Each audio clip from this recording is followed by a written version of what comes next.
Hi, this is Daryl Meyer from Keller, Texas. Today is Wednesday, September 15th, 2010. Of course, they're back at the peace talks today, so let's cover some of that. This first story out of IsraelNationalNews.com says Clinton lays groundwork for PA as necessary for Jewish state. U.S. Secretary of State Hillary Clinton today laid the groundwork for arguing that Israel needs a new Arab state in order to remain democratic and Jewish.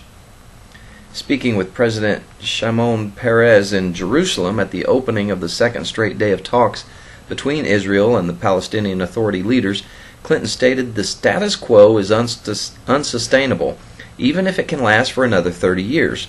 The only path to ensure Israel's future as a secure, democratic, and Jewish state is an Arab state headed by the Palestinian Authority alongside Israel. Not sure how that makes sense. It says the United States has adopted almost all of the PA chairman Mahmoud Abbas's demands that a new PA state should include all of Judea and Samaria and parts of Jerusalem that were restored to Israel in the Six-Day War in 1967, nearly 2,000 years after the destruction of the Second Temple and the end of Jewish rule over the city. Many PA clerics and leaders deny that the temples ever existed. These people deny that the First and Second Temple ever existed at all, even though there's archaeological proof, there's biblical proof, there's Jewish history proof, there's Egyptian history proof, there's all kinds of proof. Palestinians deny it. There's never a temple here.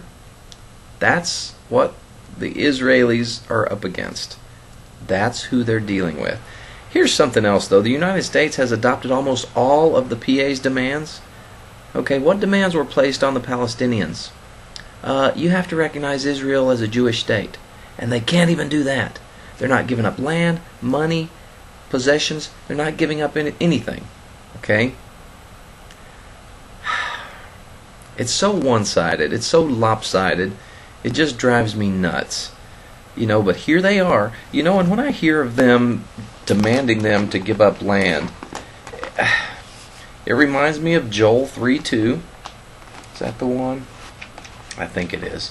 Joel 3:2.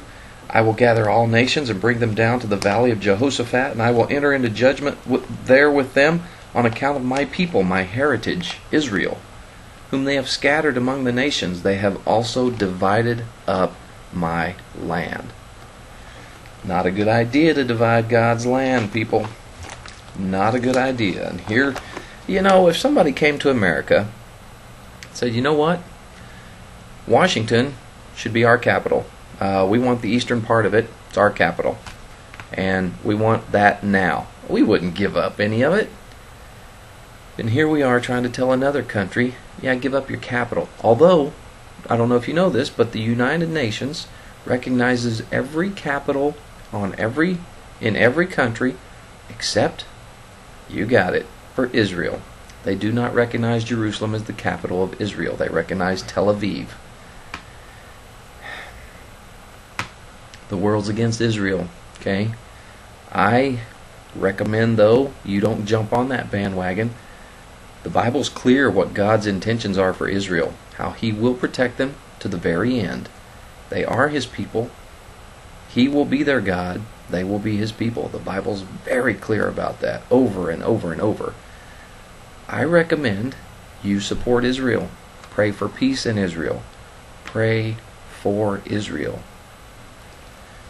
Because in the end, everyone that goes against Israel will be destroyed. Let me read you from Zechariah 12, verse 3. Zechariah 12, verse 3, and it shall happen in that day that I will make Jerusalem a very heavy stone for all peoples. All who would heave it away will surely be cut in pieces, though all nations of the earth are gathered against it. Let's go down to verse 9. It shall be in that day that I will seek to destroy all the nations that come against Jerusalem. Pretty clear right there, people. Pretty clear. There's no second guessing this passage. Let's go to Zechariah 14, verse 12. And this shall be the plague with which the Lord will strike all the people who fought against Jerusalem. Their flesh shall dissolve while they stand on their feet. Their eyes shall dissolve in their sockets, and their tongues shall dissolve in their mouths. While they stand on their feet. You know, there's not many things that could do that, short of a nuclear bomb. Or just God's power. You know, if you ever saw that scene in Raiders of the Lost Ark at the end where they just melted. Everybody just melted. Could be like that. Anyway, let's see what else is going on here. Out of IsraelToday.com says peace talks take a familiar turn against Israel. Well, there's a shock. Israeli and Palestinian leaders held their second round of direct peace talks in Egypt, and a serious discussion on core issues, and announced that the drafting of the framework agreement on the final status solution was well underway. But for those thinking that negotiations between Israel and the Palestinians are going to be different this time around, Tuesday's summit marked the point where the peace process turned onto the familiar track of making Israel the scapegoat for the lack of peace in the Middle East. Going to the summit, U.S. Secretary of State Hillary Clinton strongly suggested that Israel would be to blame should the current negotiations fail. Really? Israel's giving up everything, Palestinians giving up nothing, and Israel's to blame? You ever just want to knock somebody up the head and try to knock some sense into them? I get that feeling a lot when I read this stuff. Here's something out of WorldNet Daily. Israel to extend the freeze of Jewish construction. You know, this has been a big sticking point. Well, today, Israeli Prime Minister Benjamin Netanyahu said he will partially extend a freeze on Jewish construction in the West Bank and will implement a de facto freeze in some eastern Jerusalem communities, according to a source in the Israeli government. So here they are. The U.S. and the Palestinians are hounding on them to extend this freeze. They implemented a 10-month freeze last, November? And it took 9.5 months for the Palestinians to come to the negotiating table after they implemented this freeze. The Palestinians say, we want this freeze to be extended indefinitely. Indefinitely. Like, okay, you can't build houses anymore. Did you ever see Seinfeld, the episode with the soup Nazi? No soup for you! A boss sounds like the home Nazi. No home for you, Jewish people. You cannot build no home. Really? Can't build a house? That's ridiculous. They're trying to destroy Israel one way or another, people. Just know this. Palestinians don't want peace. They want Israel to be gone one way or another. That's it. Speaking of peace, out of Israel today, Gaza's war on peace, 12 rockets hit southern Israel. Okay, if Israel's fighting a war on terror, then it must be concluded that the terrorists who run the Gaza Strip are fighting a war on peace. At least 12 rockets and mortar shells were fired from Gaza into southern Israel today. Where's the outrage? Where's the UN? Where's people condemning the Hamas terrorist actions? Okay? Oh gosh, a pastor in Florida can threaten to burn a Quran, and oh, everyone's in an uproar. It makes worldwide news. But Hamas launches 12 rockets and mortar shells into Israel? Everybody turns a blind eye. It's just Israel. Don't worry about it.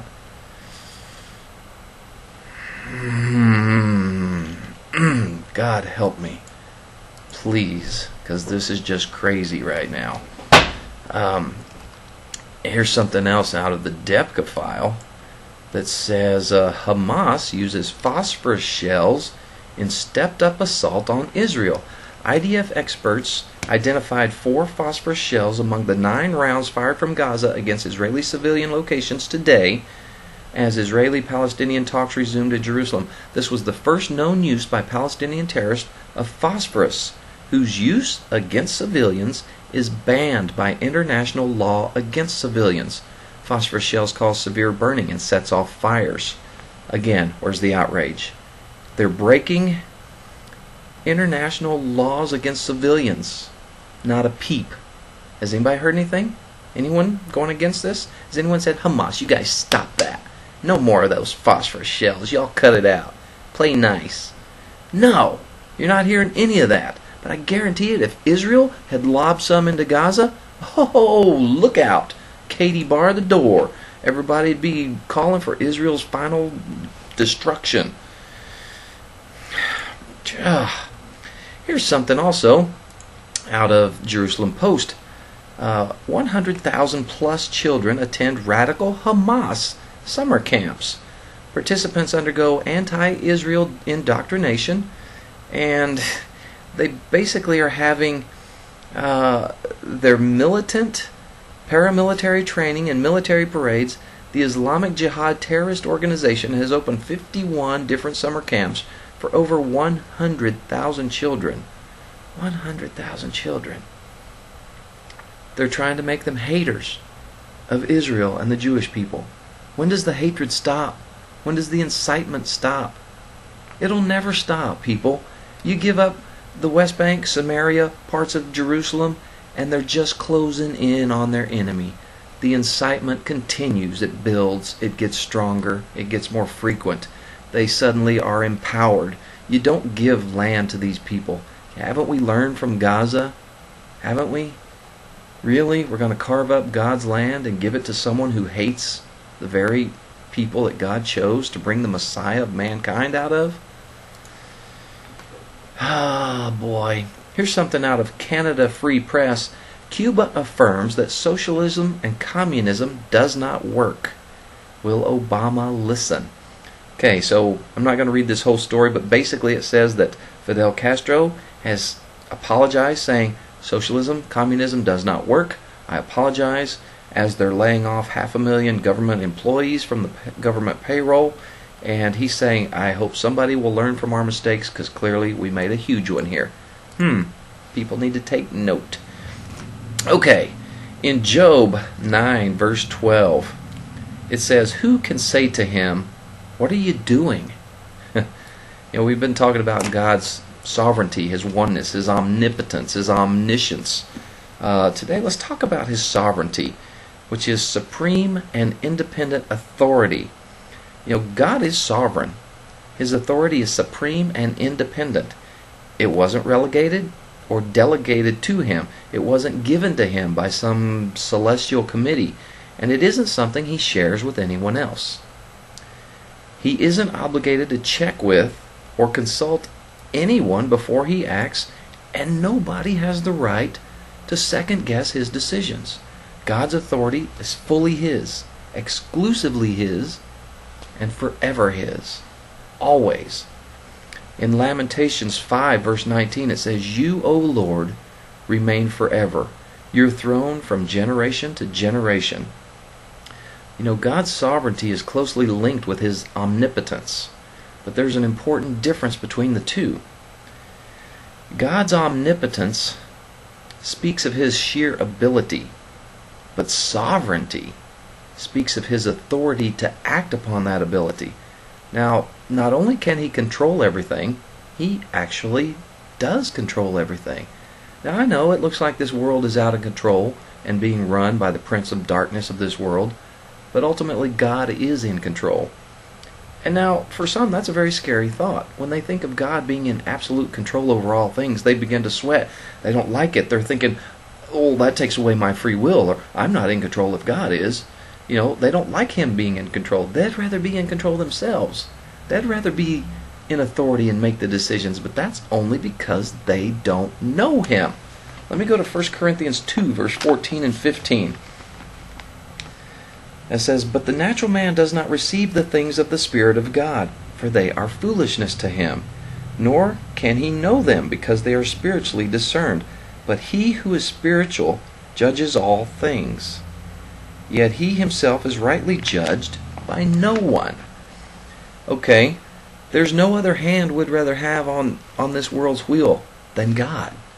And God's sovereignty is something that ought to bring joy instead of apprehension. Declaring the end from the beginning, and from ancient times things that are not yet done, saying, my counsel shall stand, and I will do all my pleasure. Isaiah 46:10. You need to trust in God.